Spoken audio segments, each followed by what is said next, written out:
We're going into Hey, the KJ. offseason thinking about this. Hey KJ, you talk about protect the team, and this season I saw a whole lot of not protecting the team.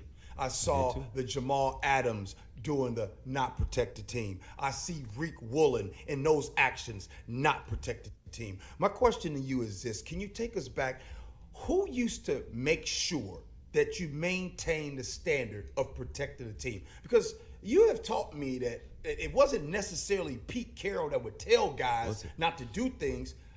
Help us understand who kept that accountability. It's the locker room. The locker room holds each other in check. A Doug Baldwin will hold me in check. If I, it's a prime example I always give. Guys held Richard Sherman in check, brother to brother, man to man. Did anybody say anything to this guy today? Is my question. I highly doubt it. I highly doubt it. So to answer your question, Coach Carroll, he sets what should be done. We execute and we come through and say, this is how we're going to do it as a football team. This is how we're going to do it when we step in between these white lines and when we decide to go home. Okay. Okay. Welcome to First Kick Seahawks. It's good to see you. Please like and subscribe. I've had a chance to calm down a bit after that loss. It feels like a loss to the Cardinals. We beat the Cardinals, and then we didn't make it into the playoffs. But no, it feels to me like we lost to the Cardinals because their kicker, Matt Prater, missed two to the right. And it just didn't feel good in my gut. And then the way that we ended was, one would say unprofessional, but I would mostly say it wasn't the way a true competitor would feel at the end of a game. Anyways, please like and subscribe.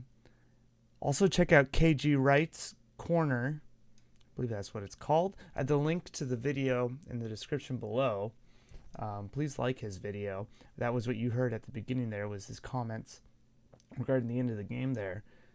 If you watched, you could see at the very end when we beat the Cardinals, Reek Woolen comes up to the Cardinals line and he grabs his crotch and does the victory sway.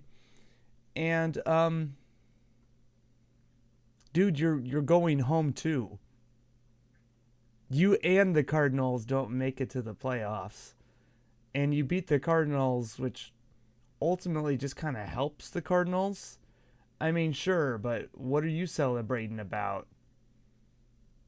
What are you celebrating about, fucker? You couldn't tackle all year. And even in that game, Connor and company ran for over 200 yards on your ass. Your ass specifically, Reek Woolen. You once again got stiff-armed into the fucking ground. And once again, sure, you can pass coverage, but you apparently learned about 3 or 4 weeks ago that you, as a human being, are capable of tackling another human being. Which really begs to question, should you be playing in the NFL at all? Which comes to question, should a lot of these guys be playing in the NFL as a Seattle Seahawk at all? And at the end of the game, there's this thing called Cigar Gate going around, and some people are waving it off as, well, Julian Love had a baby, and they were celebrating it with cigars. Motherfuckers, that was weeks ago. That was weeks ago. In fact, I even have thoughts on that. I even posted thoughts on how I felt about Julian Love and how they should probably celebrate. Here it is. Y'all, congratulations. I was being cute. So, yeah, I guess Julian Love had their baby, which means that he's a pops. And here's the thing. People are like, yeah, now we can get on the plane and go play this game in Tennessee. Yeah, let the guy stay home and be a dad. Let him stay home and be a dad and hang out with his partner and let them enjoy being together in that moment instead of, well, now I gotta fly across the fucking country. Just let it be a fucking dad. And Cody Bryant can handle safety duties just this 1 week against Ryan Tannehill and this terrible, terrible Titans team. Oh my God, congratulations. Right? Okay. So he ended up doing a overnight flight to Tennessee. And then we win. Barely. And then we play the Steelers a week later. And then we play the Cardinals a week later. You choose now to smoke cigars in a locker room after you beat the Cardinals while being eliminated from the playoffs. You had the Steelers game. You had when you got off the flight. You had multiple practices. You had, I don't know, after the game, you guys could have gotten out of the locker room and smoked outside. But you don't smoke in a locker room. That's like after you get eliminated from the playoffs as the Mariners, but you win your last game against, I don't know, the Diamondbacks. And you pop champagne and shake it all over the place in excitement. What the fuck are you celebrating for? Oh, well, somebody had a baby 3 weeks ago. Why are you celebrating now? That was 3 weeks ago. It's context, right?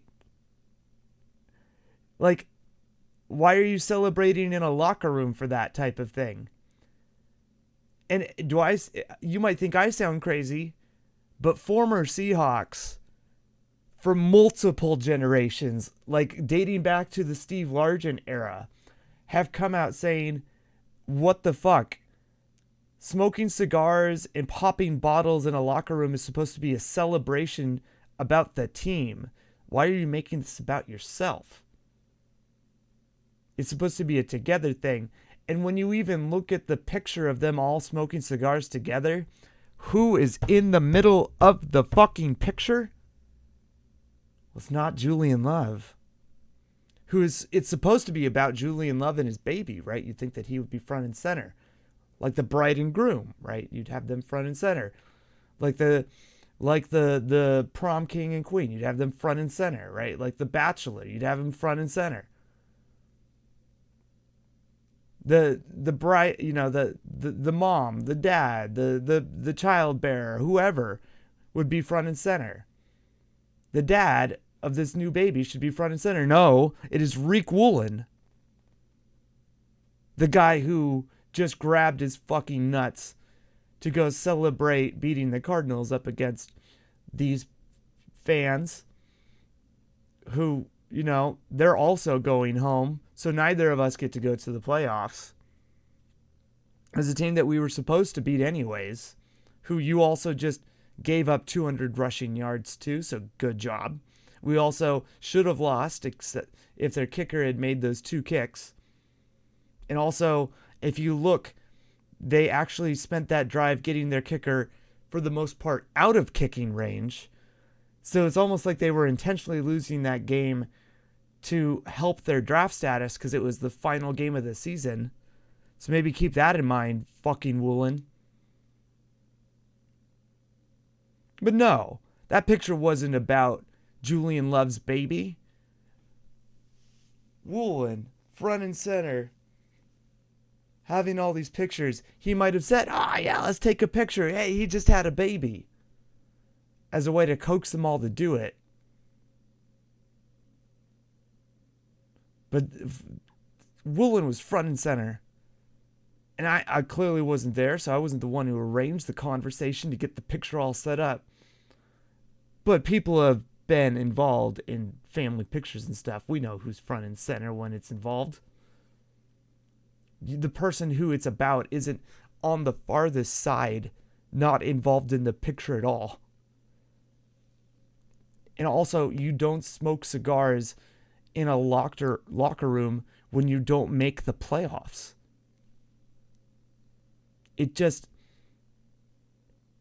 There was a talk, they were unnamed players, but there were players on the 2023 team who were not in that picture, who said, and we don't know who they are because they didn't want to be named, that the smell of the smoke in the locker room offended them.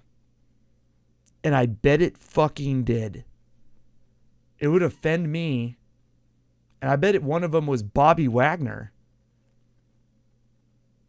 And you could see towards the end of the game, Devin Bush, he's pointing to his chin, telling the right guard of the Cardinals, Hernandez, punch me.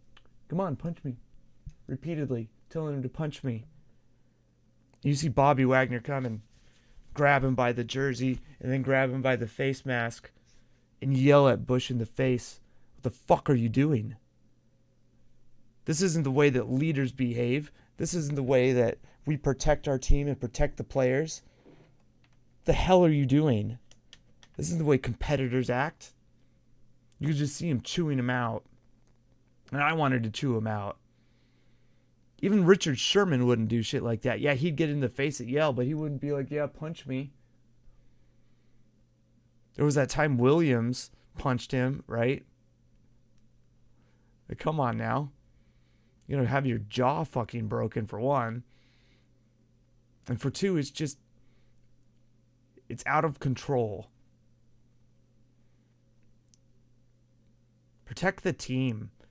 And that's not protect the franchise that is the Seahawks. It's protect the other 52 players.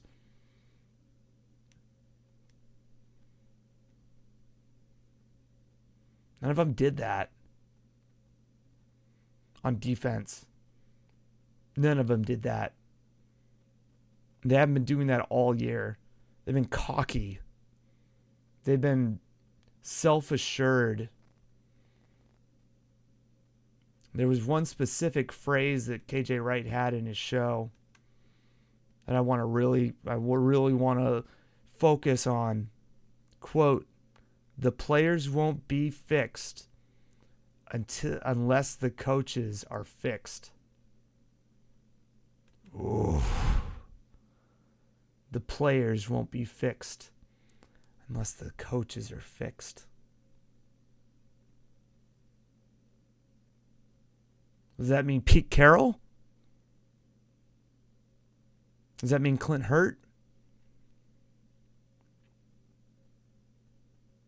Does that mean Shane Waldron? Well, apparently Pete Carroll's staying for another year.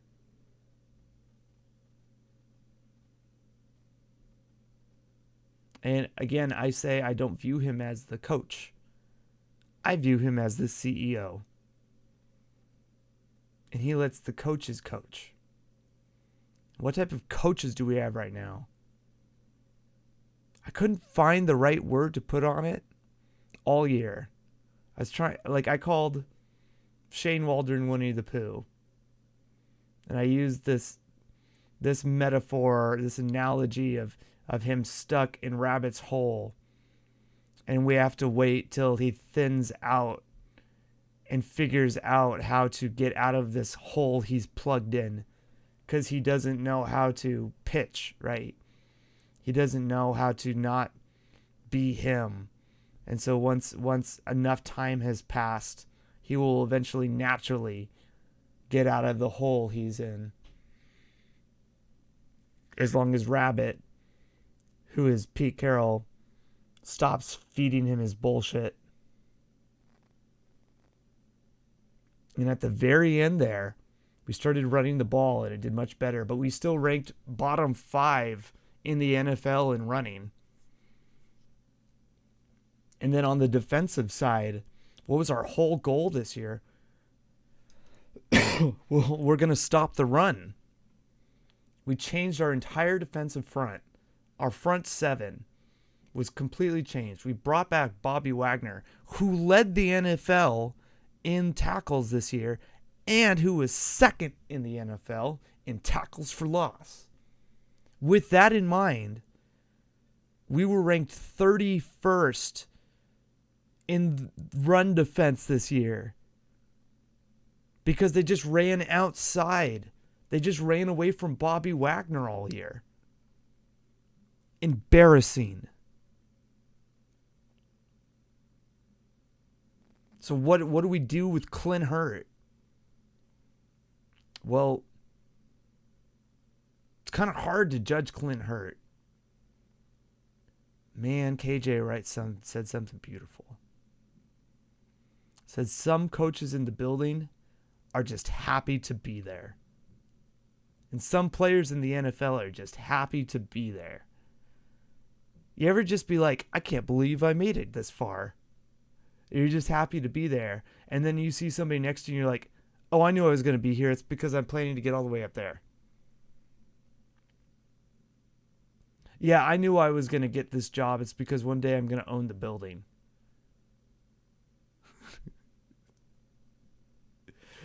Right? There's a difference in energy. When you get somebody who's like, hi, I'm just lucky to have gotten this job. Right?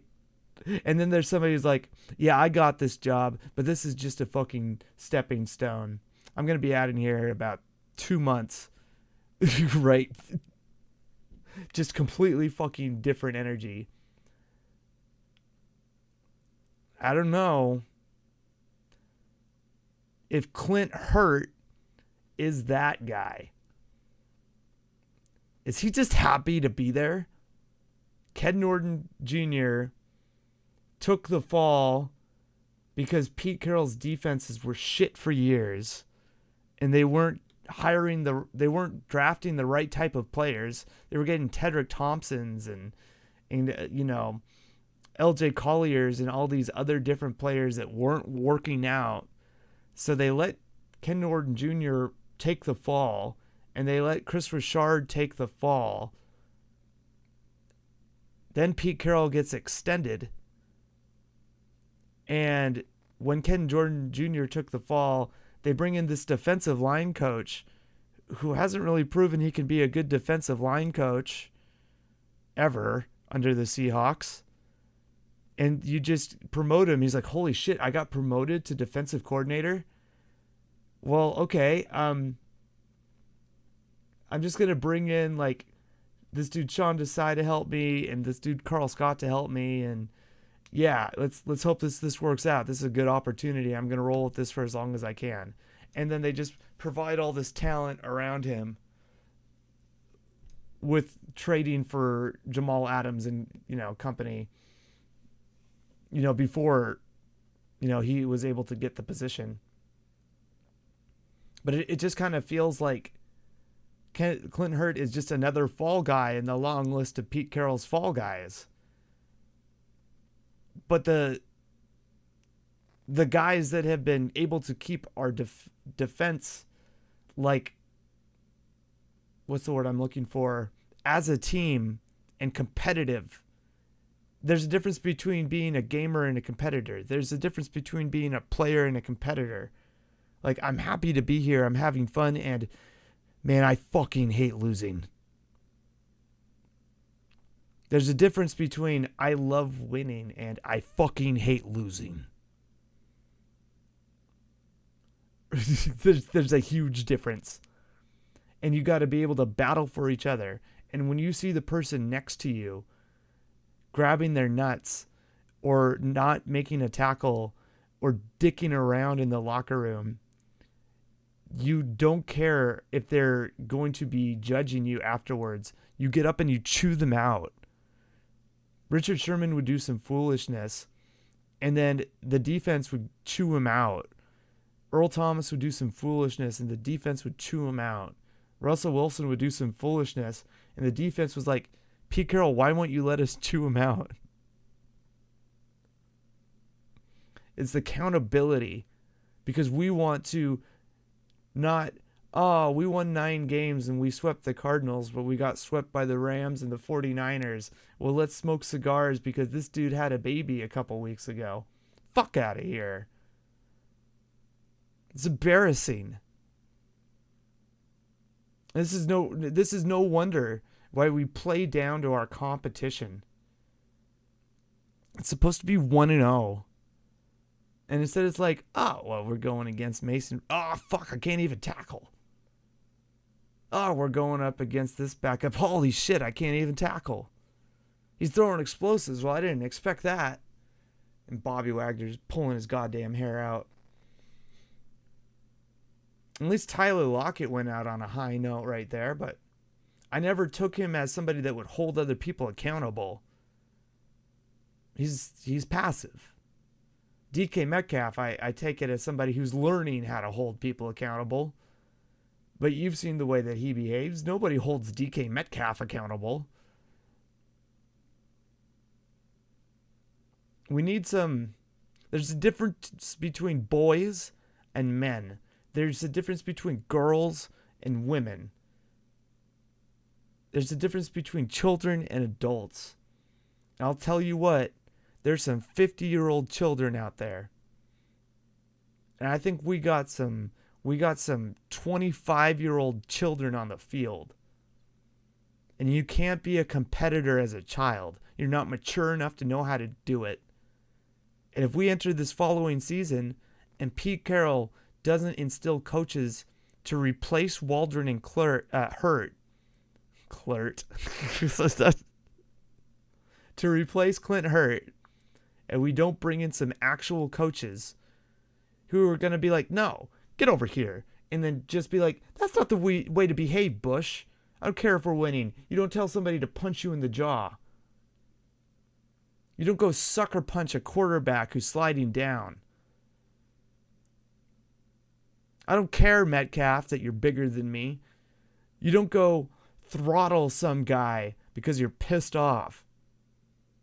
There's a whole bunch of different behaviors we've had all year.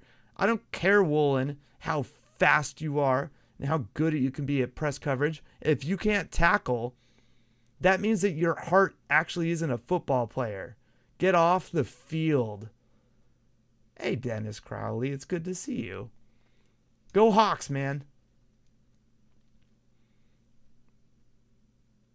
If Rick Woolen just figured out that he could tackle a couple weeks ago, and he's in his 20s, I have actually a feeling that I think some Seahawks fans need to get into their skulls here. If before the next season starts, we start seeing these, we have the best secondary in the NFL. We have Woolen, and we have Witherspoon, and we have Brown, and then we drafted the safety to replace Diggs or whoever. The fact that Woolen is on that list immediately makes the list false, because he's not actually a football player. He's a player, but he's not a football player. He's not a competitor. If he just figured out in his 20s that tackling is a thing, then his heart's not in the sport, and I want him off the field. He's a backup. He can pass cover, great. But if he can't even have the heart to want to tackle, if he just figured it out, then he's not going to be a long-term starter, period. Doesn't matter how good he is, because eventually teams are just going to figure out, well, let's just run at him. And then that's when you start giving up 200 yards a game, and it doesn't matter how good Bobby can tackle, because they're just going to run away from Bobby Wagner. And it was like the same play for like the last 6 or 7 weeks of the season. We're just going to pitch to the left.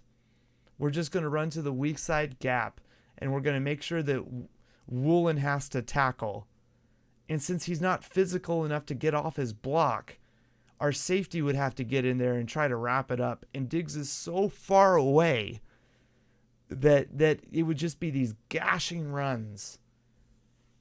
Get Woolen off the field. I don't want to see him as the starter next year. That's my truth. I don't care. Since the very beginning of the Pete Carroll regime, we were supposed to be the bullies, and we were supposed to always want to compete, not always play. We're not out there diddling ourselves on the field, Woolen. We're not just playing around. We're out there trying to truck you into the ground. Brandon Browner would truck you into the ground. Richard Sherman would tackle and truck you into the ground. Cam Chancellor would truck you into the ground. Jamal Adams came in, can't tackle for shit. All year long, he was going for the shoelaces. And so if he comes back next year and he gets his mind right, because apparently he's broken right now, he needs to see a therapist. If he comes back mentally okay, first of all, I want him to shut up because he's not a leader. And then second of all, he needs to actually tackle. Doesn't matter how fast you can fly around the field if you're just whoop right by somebody. It's like you don't want to make contact anymore. You might blow your shoulder out. Get off the field. If you don't want to play football anymore, get off the field. I want to see Quandre Diggs replaced. Just like I want to see Tyler Lockett replaced. They're in their twilight years. It is time. We need to use a high draft pick on a safety that wants to play football. Devin Witherspoon loves to play football. JSN loves to play football. Williams loves to play football. I don't think Julian Love loves to play football. I think he was just really excited to be in the league. I think a lot of guys on our team are just happy to be there.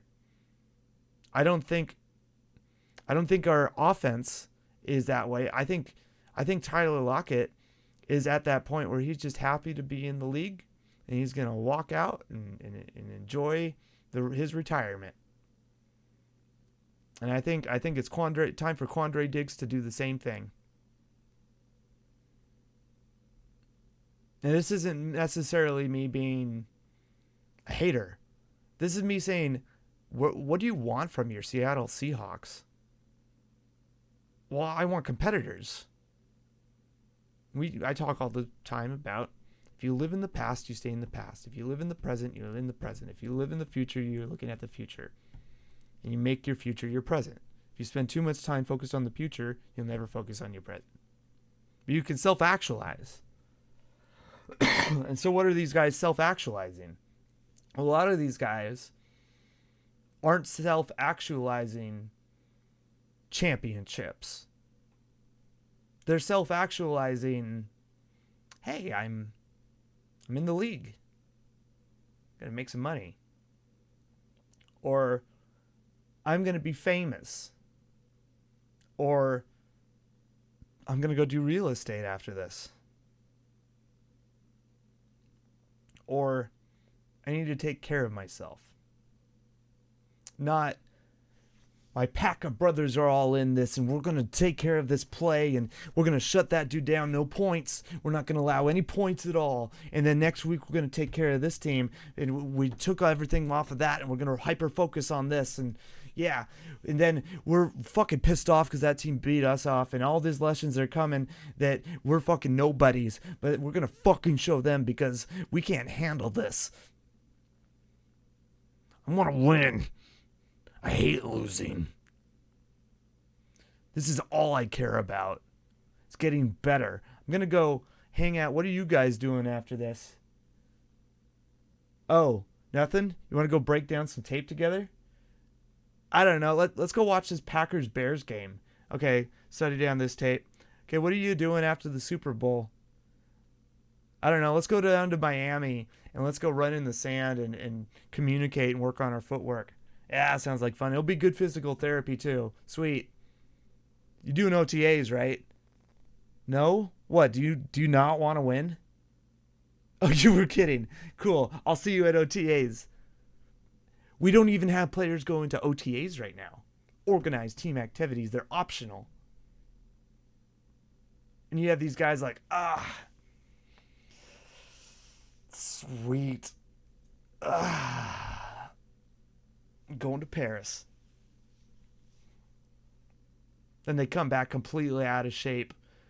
And you spend your training camp, instead of like focused on getting really good at,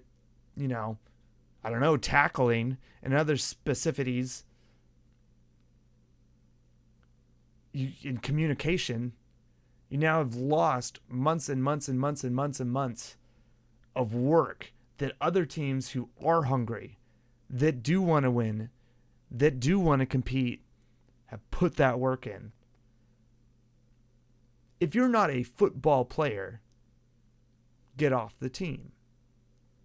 Well, what does that mean? They're all football players, Camden. They're all football players. They play football. Well, sure. They are described as football players. But there's a difference between playing a role and being a role.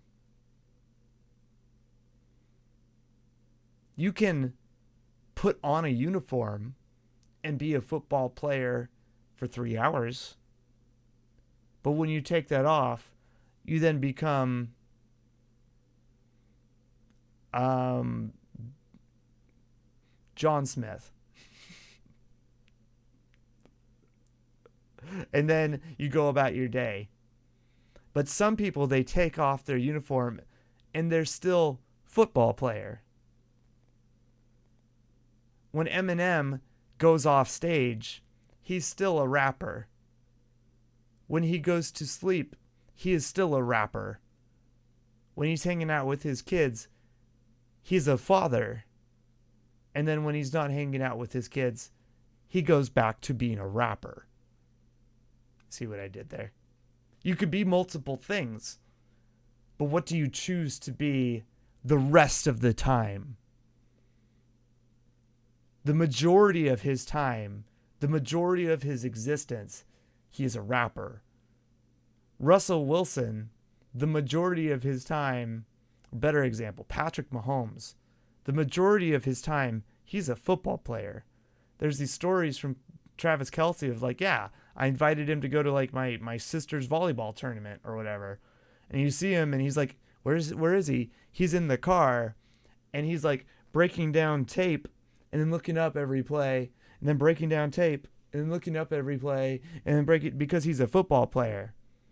It's what he does. If you're a gamer, a video gamer, you go to work, you're a cashier or you're an IT dude, and then as soon as you're off the clock, you become a gamer again because that's what you are. If you're a singer, you go to your financing job or your banking job, and then once you clock out, you get in a car and you start singing again. And you sing when you get home because you're a singer. It's what you do. You vibing with me?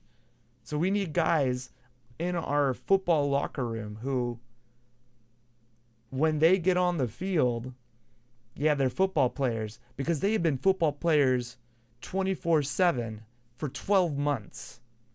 They don't take OTAs off. They're like, fuck yeah, OTAs.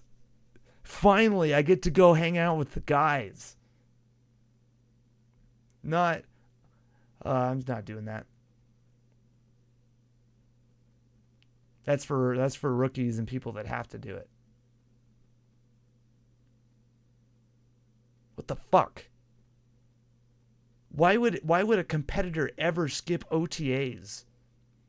Even if they're injured and you're on therapy, at least show up and meet the guys and talk to them.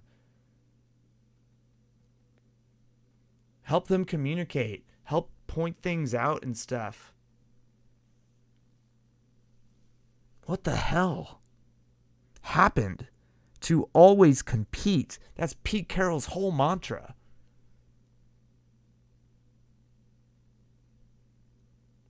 So how to fix this? Is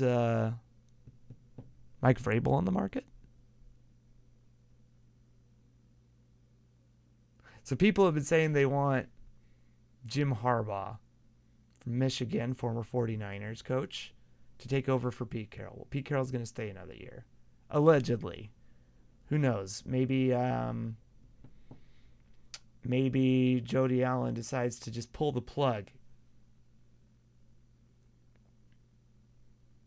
But let's assume Pete Carroll stays as CEO. And we want to bring in a new defensive coordinator because it's been embarrassing for years. If Mike Vrabel is available, former Titans head coach. I think he's probably going to get let go. I would love that. I would love it so much. Dude gets fucking jacked. He's a former linebacker and former tight end. Bobby would love that, right? And most importantly, he holds people accountable and has lots of experience. When was the last time we had a defensive coordinator that was already experienced as a defensive coordinator? It was Dan Quinn. Since then, we've had Chris Richard, USC. And we've had Ken Norton Jr., who that was his first opportunity.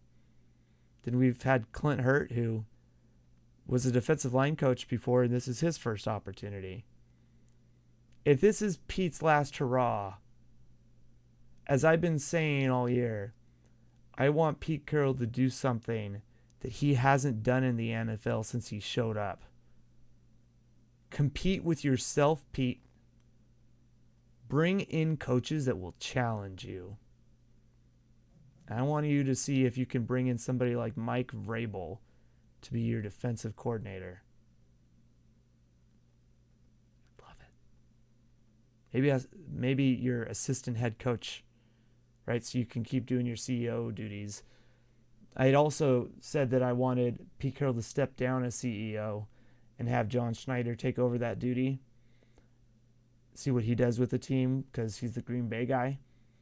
And then see what he can do as far as hiring coaches, because Pete Carroll has so far not had much success as it comes to hiring offensive and defensive coaches.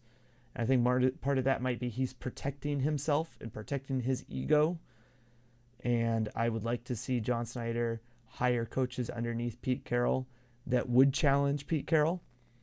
So, yeah, that's that. Let's see. Is there anything I missed? Do.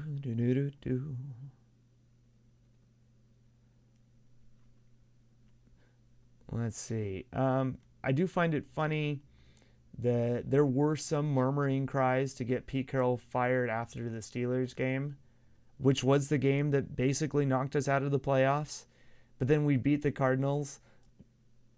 But because the Packers beat the Bears, which we all basically knew was going to happen, we get knocked out of the playoffs. And now there's calls for Pete Carroll to get fired. And I'm like, you should have been calling for his head after the Steelers game. Like, I don't know why people were paying attention. I also double shout out to Bobby Wagners' amazing season. As I said earlier, he led the league in tackles, and he was second in the league in tackles for loss, which is amazing when you consider just how many yards were ran on us. Again, they were away from Bobby Wagner. Highlight of the season, I think, was Bobby Wagner versus Derrick Henry in the Tennessee Titans game. If you missed it, or if you have a chance just to go back and watch Bobby versus Derrick Henry. That's Hall of Famer on Hall of Famer action right there. It was amazing. So the fact that he says he wants to come back next year, I'm all for it. Especially his competitor attitude, his leadership. You see him just chewing Devin Bush out. And if it's true that he was, this is allegedly, right, from my perspective, I think he was the player that was offended at the cigar smoke in the locker room. So we need to keep mentalities and guys like that in the locker room to set good, just good behaviors and good mentalities. This is what I talk about, like, on the offensive line. I always say we need to have 10 offensive players, offensive linemen on the roster, and you need 8 starters. And one of those starters needs to be, at least one of those starters needs to be an overstudy, a teacher. And this overstudy can be like a Jason Peters. It needs to be an older guy who has been an all-pro multiple times and is a fucking hungry teacher. He knows that he can't play a full game and a full season anymore, but he can be in the back room teaching the young guys how to break down tape, how to practice properly, how to take care of their bodies during the season, and also mentally how to compete. Why it's important not to smoke cigars in the locker room at the end. How to handle yourself on the field, how to handle yourself on the bench, how to handle yourself during winning and losing seasons, right? How to handle yourself when you win and then when you lose, and why losing is worse than winning, right?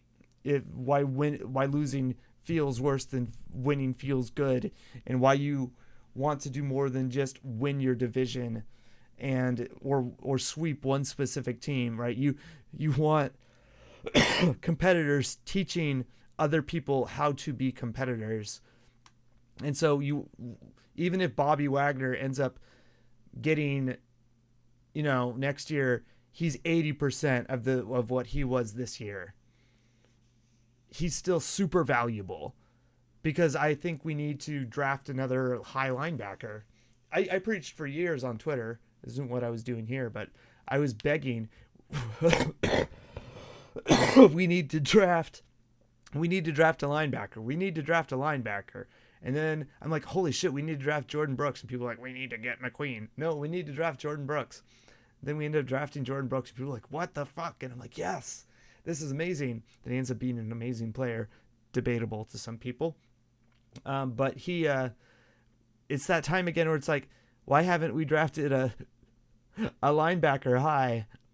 Like really high. Sure, we got Zach Charbonnet, but I kind of would have wished we would have gotten a linebacker high, right? Or, yeah, we got JSN, but sure would have been nice to get a linebacker high. So, yeah, if we don't get a safety really high first, it would be really nice to get a linebacker high so we can start to replace that area of the field.